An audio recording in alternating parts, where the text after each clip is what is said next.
welcome to Survival Russia, and thank you for joining me in the woods today. I think I'm gonna start a little bit about survival myths. The big myth, in my opinion, is the survival situation where you have almost no equipment with you. You say the televised version of survival, of course, derives from the army, but army as such does not really do survival. It's merely made to push soldiers beyond their limits. There's actually not that many soldiers who learn actual survival, and as you can of course see on television, there's not many of the special forces guys and so on that do very well, right?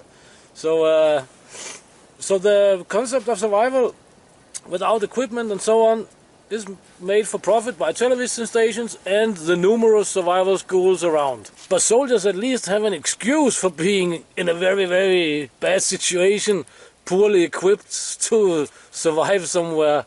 The interesting part is, how do you actually lose all your kit? How do you lose it? How do you end up being out in the forest here or something? How do I end up without any equipment?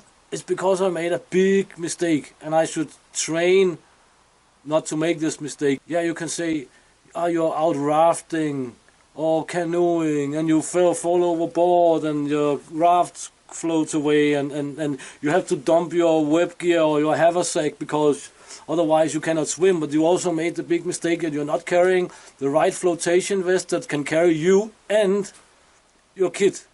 But just being in this kind of environment, you will of course know, you will feel it on your body when you are out there, that I need to carry my equipment. I cannot walk around without my equipment. That is a real core of survival, actually. Don't get separated from your kit. You need to carry important kit on your body all the time.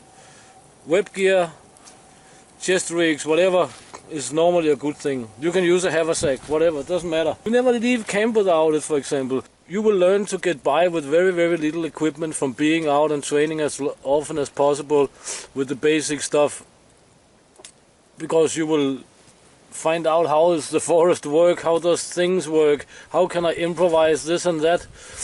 You don't need any survival schools for this, but this state of course don't want you to know. So thank you for your time, and thank you for listening to me ranting, but it's the truth. And yeah, it is. There will be links in the description to 2 videos about this fire you can see here, and an awesome easy way to make a pot holder or cooking stand or whatever you want to say. So thank you for your time. Get out and train, get it done, be your own survival instructor. See you next time in Russia.